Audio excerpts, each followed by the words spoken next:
What are the most important takeaways from Sunday's Week 3 action in the NFL from a fantasy football perspective? It's time to find out right now as another episode of Locked On Fantasy Football begins right here. You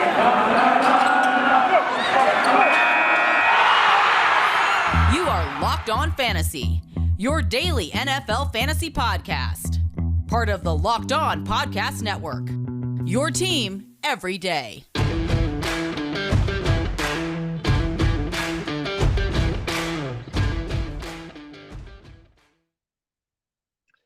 Greetings, everyone, and welcome to another edition of the Locked On Fantasy Football podcast. It's another week here on LOFF, so we got to start with a roundup Monday. We're going to break down everything we saw, both sides of every game. There are the most important takeaways you want to carry over from Week 3 into Week 4 and beyond from all the fantasy football action. The good, the bad, the surprising, the disappointing. We've got it covered here, things that you must know that happened, and I know there's a lot of things that did happen, good and bad, but we're going to tell you the developments that you need to think about most here as we're making our lineup decisions and roster decisions going forward here on our season-long leagues here in fantasy football. We will work on the waiver wire tomorrow on Pickup Tuesday. Then, as we do this every week, Matchup Wednesday, Matchup Thursday, break down all the games for you in two parts.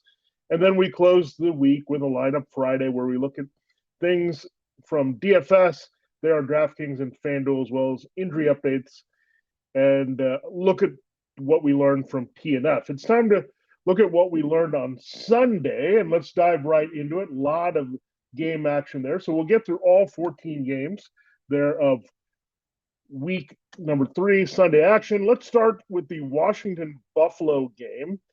Let's start with the losing Washington football team. It was a tough outing for sure for them.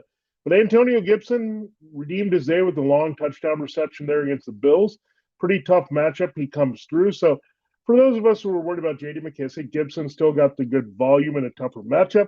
He had the long touchdown to really make his day there. So Gibson's fine. Maybe more of an RB2 than RB1, but no need to panic there. This offense is still going through the main guys. It was a tough matchup for Terry McLaurin, but he got to more than 60 yards receiving. Logan Thomas, the former Bill, had a pretty good game, capped by a touchdown there from Taylor Heinicke. So Heinicke's getting the ball in the hands of the three main guys, and that's all we need to know here because that's what we expected from Ryan Fitzpatrick. So Heinicke doing that, and as long as he does that, our guys will be fine, and we saw that, and we're fine with not as much as J.D. McKissic. If you're trying to force him into the flex spot, this is what you worry about because Gibson is capable of doing the same things as McKissic as we saw in this game. Now, Bills, the takeaway here, Josh Allen on fire, 4 TD passes, playing off the running game well with Devin Singletary. Now Zach Moss having a bigger role. Moss has really come on strong as a scoring back for this team and should be managed in every league format at this point. But what an interesting development in the receiving core. It's not just the Stephon Diggs show anymore. We're seeing a lot of other people get involved. Dawson Knox making plays in the end zone there for the Bills. Not a big touchdown guy before, but he's showing good hands there. Emmanuel Sanders with a couple of touchdowns. Cole Beasley with a bunch of targets. So all this hasn't been great for Stephon Diggs. We thought they might diversify the pass game a little bit. That's a sign of maturity for Josh Allen. The fact that he has Sanders, another reliable guy he can throw down there. Gabriel Davis has made some plays. Knox has evolved. You have Beasley still Mr. Reliable working out of the slot. So, yeah, it's tough. There's a lot of mouths to feed all of a sudden in Buffalo, even in the backfield when you look at Moss and Singletary. Allen capable of running things in there. But Allen is the tie that binds everything together. Diggs will get his days, and we've seen pretty good production from him. But there's also going to be days like this where Knox and Sanders and the backs are involved and really contains what he can do. So that's why we wanted to drop Diggs a little bit in the rankings in relation to Devontae Adams, Tyreek Hill, and Calvin Ridley. Really, all those guys got to a slow start except for Adams, who warmed up here in week 3. But so we're looking at the Bills, maybe feeding too many mouths. There will be a Stephon Diggs correction game here in the right matchups, but Allen not afraid to spread it around and spread the wealth there, which is good if you're trying to find other parts, but not so good if you're looking for Diggs as a big-time scorer still in this offense, the level that he was in 2020. The next game, staying on the shores of Lake Erie, it's the Browns hosting the Bears. And Justin Fields, we had some high hopes for him, but 6 completions in the game, 9 sacks by the Browns defense, led by Myles Garrett and Jadeveon Clowney. Yeah, it was a rough afternoon for Fields, but they didn't even run him. We were looking for some running floor there, but only 12 yards rushing from Justin Fields. I'm not sure what they're doing. He has a big arm, can move around. It was not like this Browns defense was shutting down everything. They were struggling. They did face some big time offenses, including Patrick Mahomes in week 1. And you also saw Tyrod Taylor, a running quarterback, have some success in a revenge game before he got hurt there in week 2. So Justin Fields, do you think they could borrow some of that, try to get Allen Robinson involved more consistently? Fields and Robinson just missed a connection against the Bengals in the win. They're late in week 2. So that was going to happen. Darnell Mooney stretching the field. Cole Kmet maybe working underneath, tight end security blanket for a rookie quarterback. None of that happened. The Bears' pass protection didn't hold up. They didn't really move Fields around, give him an opportunity. He was a sitting duck back there. So this is really concerning. We really like Justin Fields' upside, and he has that QB1 ability because of the running. But if the running's not happening, and he's really struggling, sitting there in the pocket, then the Bears are going to waste him, and he's not going to be effective for fantasy football. So at this point, we're not starting Fields, but what we're hoping for is that we can get Allen Robinson going. It's been very quiet. He has 1 touchdown to show for his production here, but very frustrating. He came back for 1 year on the franchise tag, wants to go elsewhere and cash in, but he's got to get upset a little bit here because he's complaining about Trubisky and Foles. That combination getting him the ball. Just feed Allen Robinson, get the ball to him. Let's find ways to do this. So a lot of heat on Matt Nagy for the play calling and not making the best use of Fields here in his rookie debut, even in a tough spot on the road against that Browns loaded defense that, again, not a shutdown defense, so it was really bad to see that for the Bears overall. Just a dysfunctional game, dragged down Robinson, Mooney, and David Montgomery, unfortunately, in the running game. So, yeah, a little bit concerning, bad things developing in Chicago. Now, for the Browns, we didn't have Jarvis Landry. He's out for a while. But he did have a lot of Kareem Hunt playing in the backfield. This wasn't a good development for Nick Chubb because Hunt was getting those looks on the ground, and he was also being involved heavily in the passing game. So the Bears had been pretty good against running backs in the passing game, but Hunt kind of took off here, was the more effective back. We've seen also Demetric Felton there. Nick Chubb basically needs to break that 100-yard barrier, get a touchdown, because the pass catching is a little bit sporadic, and when Landry's out, this is going to bump up Hunt and his value because they need somebody short, intermediate to go to there. Austin Hooper, also a beneficiary. He scored a touchdown there from Baker Mayfield. Odell Beckham Jr. looked good. He's passable now as a wide receiver 2-3 borderline with the way he played. The knee wasn't that big of an issue. We were worried about Mayfield and him being on the same page, as that has always been a question mark, but that looked good. So OBJ and Hunt really benefiting where Landry is not there, as well as a little bit of Hooper here.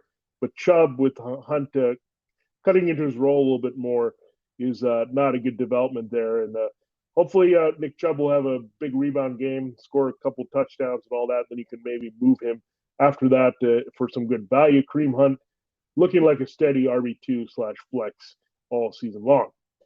Now let's stick with a matchup between the AFC North there and the NFC North. It's the Ravens going to Detroit. Let's start with the Ravens. Disappointing afternoon, all things considered, for Lamar Jackson. He had an interception, only 1 touchdown in the game here for him. It had a good rushing day, but not close to the century mark here. Just disappointing because there were drop passes there. Marquise Brown had 2 opportunities to score at one point in the game. Mark Andrews had also a ball coming to him in the end zone. So some of these guys need to make plays for Lamar. They had to get that 66-yard last-minute record-setting field goal by Justin Tucker to escape that game of the victory when they should have put it away a lot earlier with some of the plays they left on the table there in the red zone and some deep shots they took from Lamar. So just a little off to Brown there and Watkins and Andrews, and a lot of it was Lamar putting it on the money, but those receivers not coming through. So bad day for Hollywood Brown when he could have a monster day. He was pretty solid still, but again, you want those connections to keep happening. At least Mark Andrews woke up and had his big game, getting more than 100 yards receiving to lead the Ravens. That was a good development here. he's not scoring, which has been a little bit of an issue here, which we counted on a lot of red zone looks for Mark Andrews.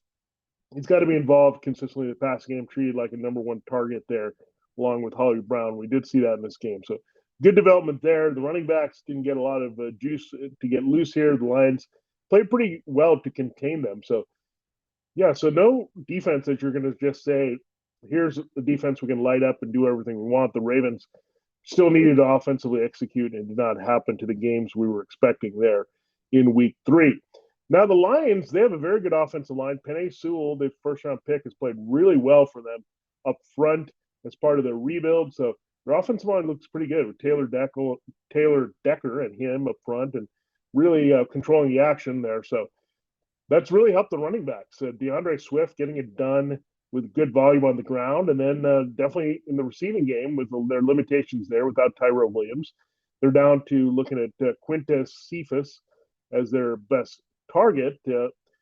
So they kind of have to use their backs like that, and they extend to DeAndre Swift, get some work for Jamal Williams. And it was a day that the Ravens really keyed in on TJ Hawkinson. He was very quiet in this game. So running backs seem like the constant here. Working behind that line, they're going to stick with the game script of using those backs even if they fall behind. If not, Swift can pivot and get that production as a check down receiver here. So a lot to like about that Lions backfield coming through even in bad situations. I'll tell you, DeAndre Swift reminds me a little bit of James Robinson from last year, where he's going to get his numbers somehow every week, even with the Lions trailing, and with his situation, a better offensive line overall to help him produce. The Jaguars aren't too bad up front against the run, but yeah, Lions running backs pretty solid every week as a high-end RB2 and a pretty nice flex there in Jamal Williams to complement DeAndre Swift. All right, speaking of James Robinson, the Jaguars played well. He had a nice game. Finally, a James Robinson game that resembled some of his better games from 2020. They gave him the volume over Carlos Hyde. He was getting the checkdowns that Travis Etienne probably would have got when he was healthy. So this is why you drafted Robinson. You wanted that complete back feel. You didn't want Hyde to be out there and steal touches, knowing that Etienne was gone. So Robinson finally gave you that game you're looking for here in week 3. Probably good to go going forward. They do get the Bengals here, a team you can run on, and we saw Najee Harris had a big game against them from scrimmage just now in week 3. So good spot for James Robinson coming through. Really helped Trevor Lawrence a little bit, but he still had a pick 6 there. Made some nice throws, one touchdown to DJ Chark, who was especially pretty. But again, it's going to vary. I think Marvin Jones is going to give you a pretty consistent floor as a wide receiver 3, especially in half and full point PPR, even when he's not scoring. Chark is more the standard reliable play at this point. You can't play Laviska Shenault at all because Robinson's getting those short passes. Chark and Jones are getting the other key targets for this team from Trevor Lawrence. So, yeah, Robinson and Chark and Jones are the only way you can go with this offense right now. You can't even trust Trevor Lawrence as the guy dealing to some of these guys. For the Cardinals, this is a bit of a wild card, no pun intended there, with the Cards. You have Chase Edmonds looking good, but then James Conner gets the 2 short touchdowns. You had Rondale Moore go off last week. This week it was A.J. Green going for more than 100 yards. There was a development in the game where DeAndre Hopkins played through his rib injury, but the Jaguars were so bad they didn't have to force it to him. They could spread it around. So this week, instead of Rondale Moore, it was Green and Christian Kirk stepping up in the limitation for Hopkins out there. We didn't know how limited he was going to be, but very quiet game, very un-nuke-like game where he doesn't even give that consistency catching passes. But again, the Jaguars provided a little resistance in this one after the Cardinals pulled ahead, and there was no need to force in Hopkins too much to make plays here. So that's going to be the problem. How's it going to work out when you have Connor and Edmonds, and then you have Kirk and Green and Hopkins and Moore and some of these other receivers? It's kind of pick your poison, look at the matchups you really have to examine there. But the Green game came out of nowhere there, given that he wasn't really doing much when Hopkins was on the field. They used him kind of out of necessity. So would I run to go pick up A.J. Green? Nah. Would I be careful about playing Rondale Moore? Yes. Same thing with Christian Kirk. You just don't know the right matchup. So examine that a little bit more. We'll do a better job diving into seeing where the Cardinals could anticipate doing their most damage in the passing game playing off Kyler Murray.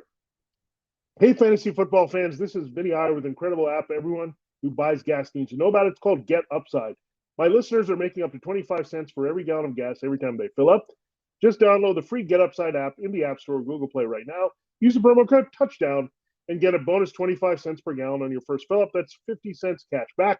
Don't pay full price at the pump anymore. Get cash back using Get Upside. Just download the app for free and use the promo code Touchdown to get up to 50 cents per gallon cash back on your first tank. Some people who drive a lot are making as much as $200 to $300 a month in cash back, and there's no catch. The cash back gets added right to your account. You can cash out anytime to your bank account, PayPal, or e-gift card for Amazon and other brands. Just download the free Get Upside app and use the promo code Touchdown to get up to 50 cents per gallon cash back on your first tank. That's code Touchdown there at Get Upside. We're back and better than ever. All eyes are on the gridiron as teams are here to start and continue another football season well into Week 3, going into Week 4. As always, BetOnline is your number one spot for all the pro and college football action of the season. With a new updated site interface, even more odds, props, and contests, BetOnline.ag continues to be the number one source for everything football. Head to the website, use the mobile device to sign up today to receive your 100% welcome bonus. That's double your initial deposit just for signing up. Don't forget to use the promo code NFL100. From football, basketball, boxing, right to your Vegas casino games, don't wait to take advantage of all the amazing offers available for the 2021 season. BetOnline is the fastest and easiest way to bet on all your favorite sports. BetOnline, your online sportsbook experts. All right, let's continue the show looking at more of our takeaways from Week 3 Sunday action for fantasy football. We will go to this Chargers-Chiefs game, and the story here was not Patrick Mahomes, a quarterback who is Justin Herbert. He matched Josh Allen the 4-touchdown day, not 300 yards, but got the job done. He took care of all our main guys, Mike Williams, who's now an elite wide receiver one, all of a sudden playing the X for Joe Lombardi's offense. He looks great week in and week out. Third straight great week for him. He finds the end zone. Keenan Allen looks good. Austin Eckler looks good. Not a lot of extension here, which is great for fantasy football, that you go through three guys, they're going to get fed, they're going to get the action. We thought we might see some Josh Palmer. Thought we might see more of Jared Cook, but it's kind of similar to last year where you expected more from Hunter Henry with Herbert. You didn't really see it. So Herbert likes going to the wide receivers. He loves dumping off to Eckler. That's where he can go. And when the matchup is there, like this game against the Chiefs, he can do whatever he wants, dictate the action. So we need a big game like this from Justin Herbert. 2 very quiet weeks for him. They're finishing outside the top 12 very easily there. Quarterback. So Herbert gets the job done. The Chiefs defense, no Frank Clark, no Charvarius Ward. It really opened things up for Herbert to be comfortable and throw the ball downfield and pull off the upset in Arrowhead Stadium. For the Chiefs, Patrick Mahomes is pretty decent. Travis Kelce went over 100 yards. They contained Tyreek Hill, but the story was Clyde Edwards-Helaire. He even lost another fumble this game that was key, but they stuck with him, got him involved a lot in the passing game like they should, check downs, get the ball to him, run the ball quite a bit with him, power through, and he responded. He played pretty well. I know the ball security is an issue here, but they stuck with him, which is a good sign, and he kind of rewarded them with some of the plays he made, including finding the end zone. We told you he was a great bargain on DraftKings. He really came through last week, Clyde Edwards-Helaire. So he's fine. So don't panic. After 2 weeks, that's what we're learning. We had James Robinson. People were fine playing him. Edwards-Helaire had a bounce back as well here. So Chiefs not looking good in reality, 1-2 so far. Chargers moved to 2-1, but good development there involving their young second-year running back. Now we go to CH's kind of hometown, the New Orleans Saints. They went on the road and beat the Patriots 28-13. Let's look at the Saints. We had another fluky touchdown, multiple game by James Winston, but Alvin Kamara got in the end zone. He needed that get-well game. Came through here against the Patriots. Marquez Callaway finally finds the end zone, but only 4 catches, 41 yards for Callaway. So a lot left to be desired with these 2 limited receiving core here. But Kamara, he kind of needed that game here to get on track. And a big game by the Saints defense on the road there with Malcolm Jenkins and company making big plays. They're against Mac Jones. Mac Jones really struggled this game. He did get a touchdown to his wide receiver. Kendrick Bourne had his best game yet as a Patriot, but Nelson Aguilar, Jacoby Myers also involved as they threw 50 times. That's not the usual game script for the Patriots, but when they get behind, which they probably will this week against the Buccaneers, it's going to be throw, throw, throw. You got to find the right matchup. So Aguilar, Bourne, and Myers, maybe some sleepers to watch out with that Bucs secondary have some issues and some high volume passing, probably garbage time opposite Tom Brady this week. So good to see all of them produce at the same time. Hunter Henry might be the guy they need to go to at tight end. Only one catch on 5 targets there for Jonas Smith. He's just not getting the job done. He also kind of lunged and missed the ball, and it went for an interception from Jones and that column. So Hunter Henry, I think, needs to get more involved. I think Jonas is a pretty good tight end, but Henry is the guy that can fit in this offense kind of like wrong. So we'll see if those opportunities arise. But good to see some pass catchers have some relevancy. Bad to see James White go down with a hip injury. Didn't look good for him, so that's a key pass catcher gone. Maybe they'll replace him with J.J. Taylor. What you can do, Damian Harris was a little contained in this game. That was a disappointment.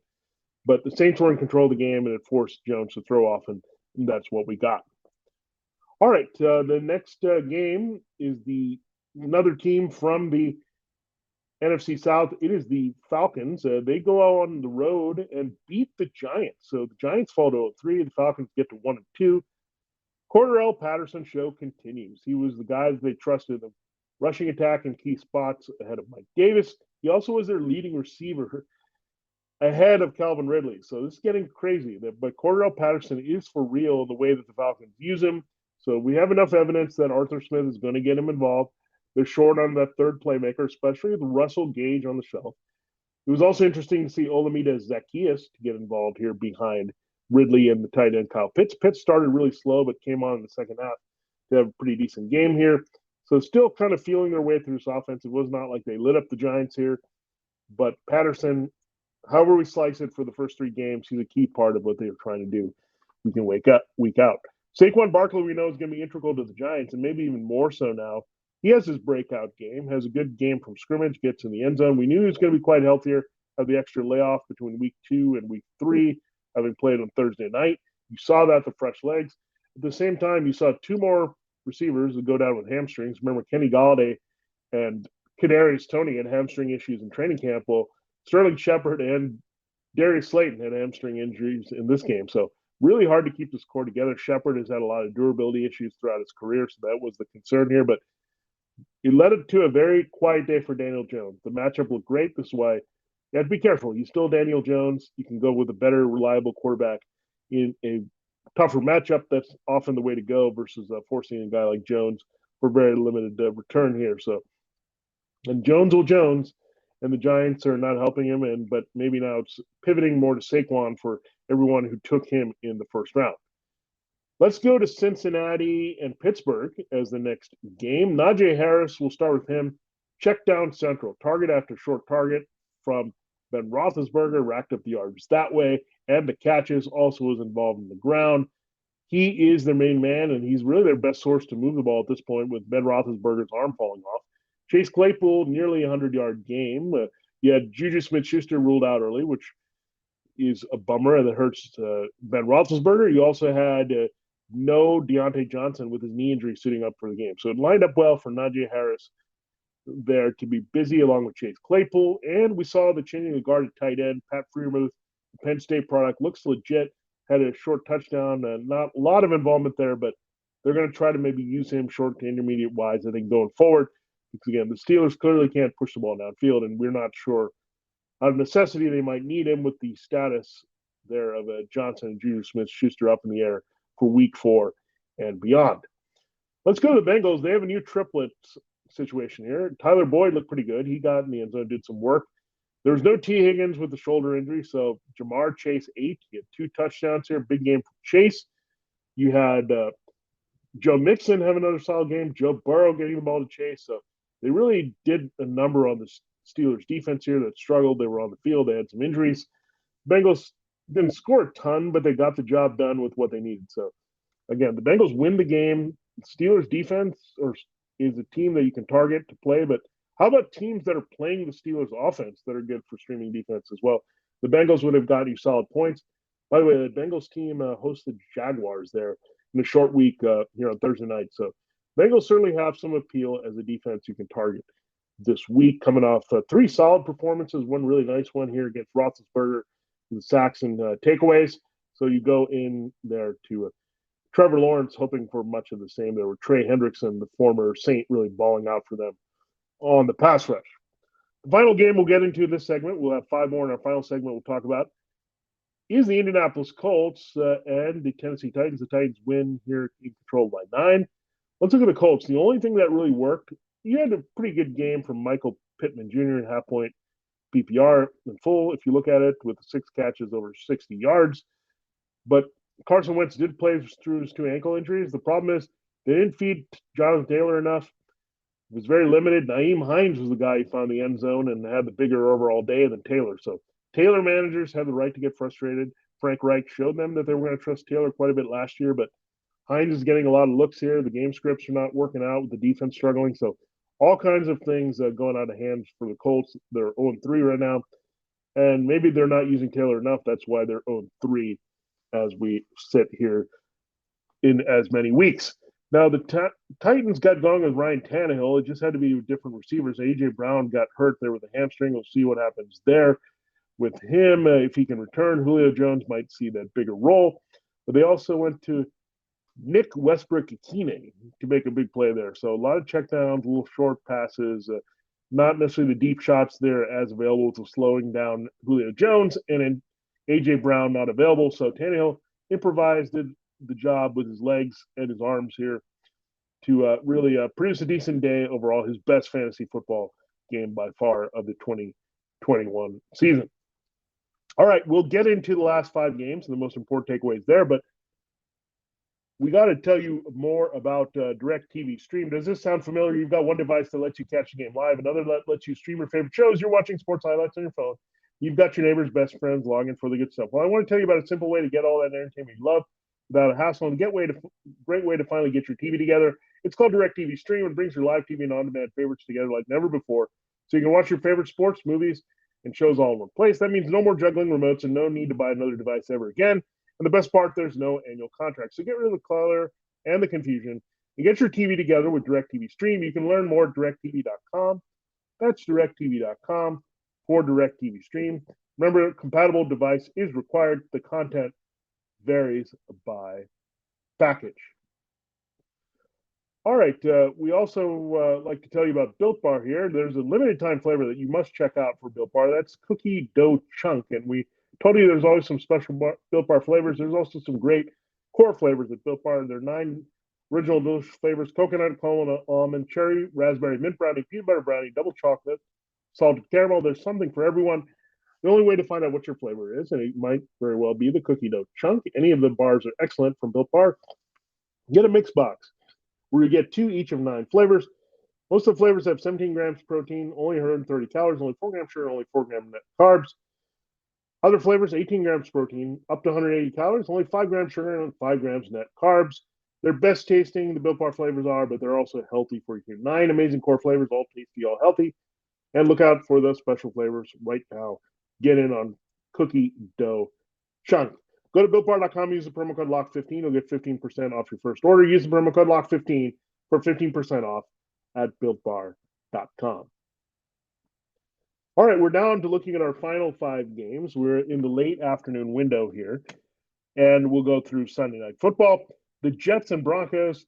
This was the show of the 2 former North Carolina running backs, Michael Carter getting a few more touches, but the Jets can't produce a point in this game, so not pointless, literally, to see anything they did. Corey Davis, a quiet game with Zach Wilson. So they'll have some easier matchups here coming up, but 3 really tough matchups with the Jets early. They made the most of it here with Wilson and Davis, but maybe chance for Carter and Wilson to get going. They're key rookies here, and Davis as well. Elijah Moore, unfortunately, was concussed here, so we'll see if the rookie can avoid missing a game, but that looks like a possibility. So the Jets' schedule gets a little easier here for them to produce.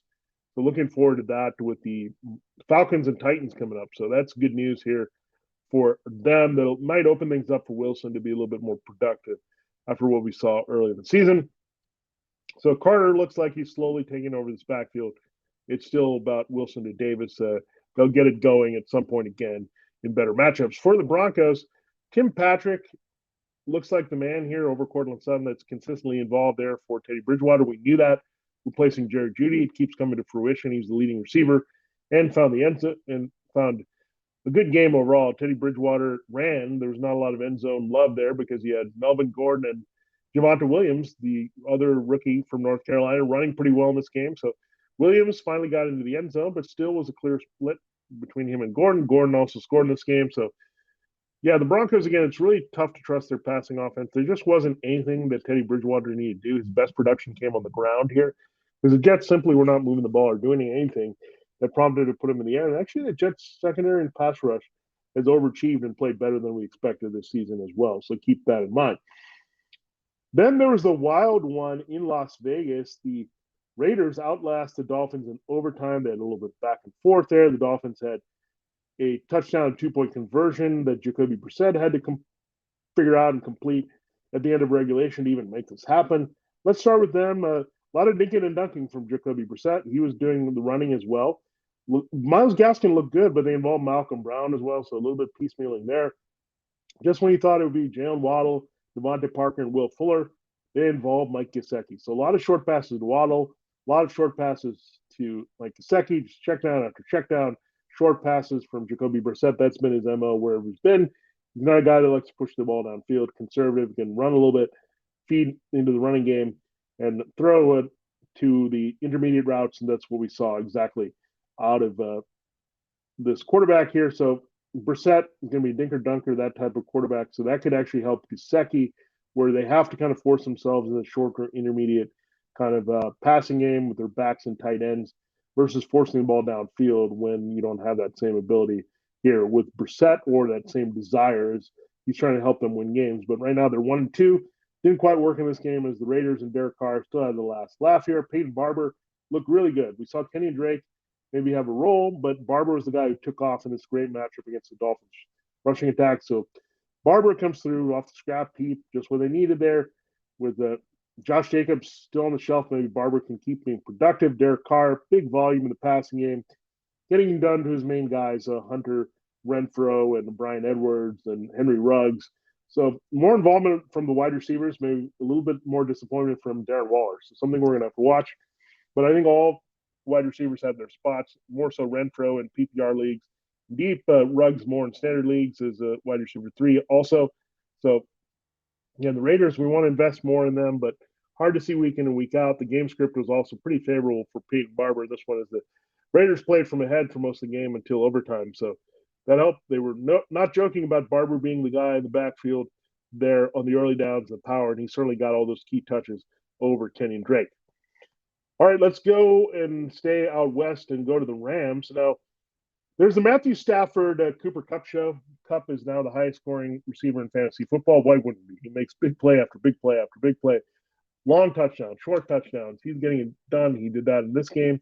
The Bucs we knew could not cover him. Then Jamel Dean went down a corner. No Sean Murphy Bunting. It was going to be a fiesta for Cooper Kupp with Matthew Stafford nailing the ball to him everywhere. Deshaun Jackson, deep threat, scored. Tyler Higbee looked really good playing at tight end. We thought Higbee would have a good matchup in this one, and he did come through. The concern here is Robert Woods. It seems like Stafford has only eyes for Kupp, a little bit of Higbee, and then a little bit of those deep threats, whether it's Van Jefferson or Deshaun Jackson, someone there stepping up. But Woods, maybe a little bit redundancy with Cooper Kupp, not maybe the same big playability. Kupp getting open a little bit easier. The Bucs putting some attention on Robert Woods. So that's what's happening here. Woods is getting the tougher matchup because he plays mostly on the outside, while Kupp is getting favorable stuff down the middle of the field. He can also line up outside when needed, but Kupp and Stafford have an uncanny chemistry. I haven't seen that yet develop well with Woods. Be patient with Woods. Maybe he's a guy you can get on the cheap right now if another fantasy manager is frustrated there. So keep that in mind. I think Woods will have his time at some point. As teams, you figure will try to take away Kupp and see what Stafford can do and take their chances there. For the Buccaneers, 400-plus yards for Tom Brady. Matchups no longer a concern for Tom Brady. He's going to get it done at a couple touchdowns there and produced pretty well. Antonio Brown didn't play well on the COVID-19 list, but Tyler Johnson stepped up. So more time is missed for Antonio Brown. Tyler Johnson will have a role, but again, really hard between Mike Evans and Chris Godwin and Rob Gronkowski to get everyone the ball fed adequately in this one. So Brady looked good. Tyler Johnson looked good as a deep threat. Scotty Miller phased out a little bit from what they're doing, waiting for AB. So, again, pretty good performance all the way by the Bucs, but their passing game is going to be their key all season long. Now, Leonard Fournette Ronald Jones. We're kind of just tired of trying to figure that out every week. So might pivot away from it. This week had Geo Bernard as the game script called for checkdowns and hurry up mode in the back of the game. He scored the touchdown here from Brady in the passing game. So weird stuff there, but yeah. Buck said Tyler Johnson, watch out for him should Brown miss more time, or really Chris Godwin or Mike Evans goes on the shelf too, because he's clearly the guy they bring up next there behind Antonio Brown ahead of Scott E. Miller. Let's go to Seahawks Vikings. DK Metcalf, it was his turn to have a big game. He did. Tyler Lockett was quiet, which we kind of expected that they might key in on Lockett. He's been the guy for Russell Wilson and ended up being good strategy because the Vikings were able to win this game and the Seahawks could not pull away and put them away. Another double-digit lead blown by the Seahawks there in the second half. So Metcalf got his. He had a big game. Chris Carson was a nice dash to the end zone from 30 yards there. So like that offense is going through mainly Harry, Lockett, and Carson for the most part. Rashad Penny on the shelf.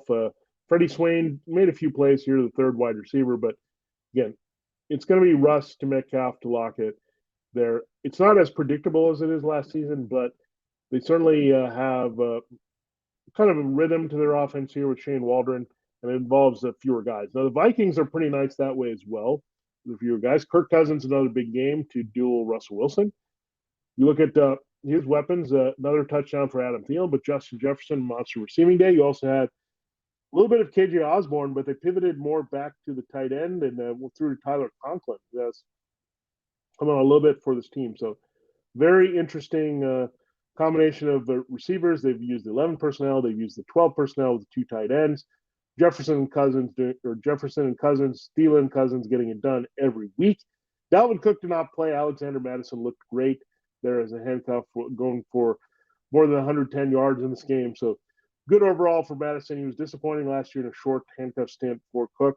Now he looks legitimate. I would expect Cook has a good chance here to return in week 4, however. But if you're a Madison person, you better also be a Cook person. You got to hedge your bets and know that you can just make that pivot when you need it in fantasy football. Finally, we'll go to the Packers 49ers game. The Packers get that last-second field goal from Mason Crosby, 51 yards to win it. They're great final drive by Aaron Rodgers in only 37 seconds. Reality-wise, great game for Devontae Adams. He just was uncoverable. We said him and Cooper Kupp, it was hard to decide who had a better matchup. Adams just ripped them to shreds here.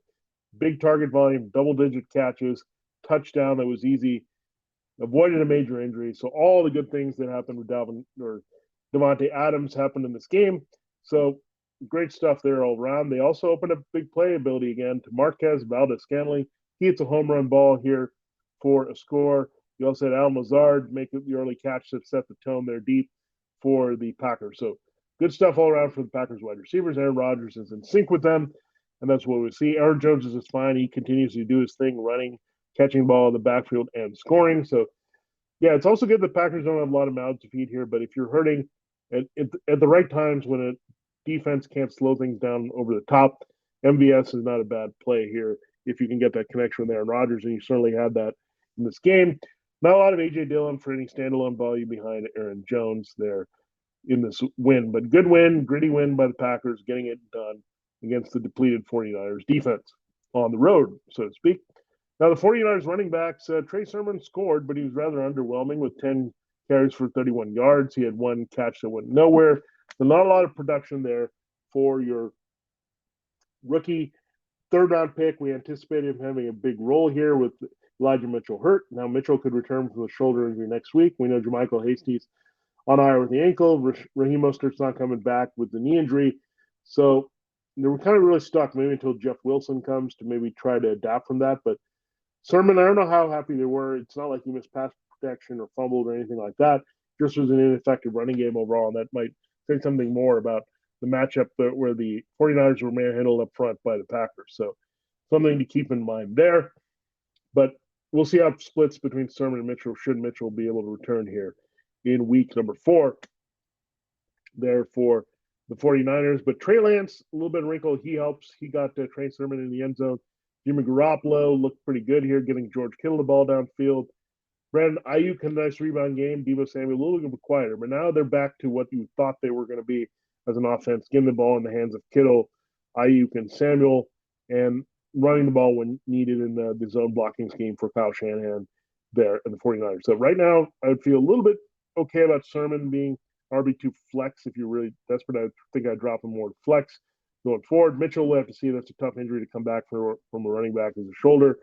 So as long as Sermon has a backfield, he's going to have some chances to score and some chances for better overall rushing days. And that's what we'll expect from the 49ers. So there's a look at all the 14 games there from the Sunday action and breaking it down for you from a fantasy football perspective. Betting on the NFL doesn't have to be a guessing game. If you listen to the Locked On Bets podcast hosted by your boy Q and handicapping expert Lee Sterling, get daily picks, blowout specials, wrong team favorite picks, at Lee Sterling's Lock of the Day. Follow Locked On Bets podcast brought to you by BetOnline AG, wherever you get your podcast. This wraps up this edition of Locked On Fantasy Football, this extended matchup look at Roundup Monday, all the games of what happened. We still have one more game to close week 3. That's the Eagles and Cowboys. And then we'll do a little bit of dissection of that for you tomorrow before we dive fully into the waiver wire targets there, quarterback, running back, wide receiver, and tight end. So that'll be Pickup Tuesday. This has been a Roundup Monday to start the week for Locked On Fantasy Football. This has been Vinnie Iyer. Have a great day. Good luck in all your final scoring tallies here for the Cowboys-Eagles game, and we'll catch you there on Tuesday.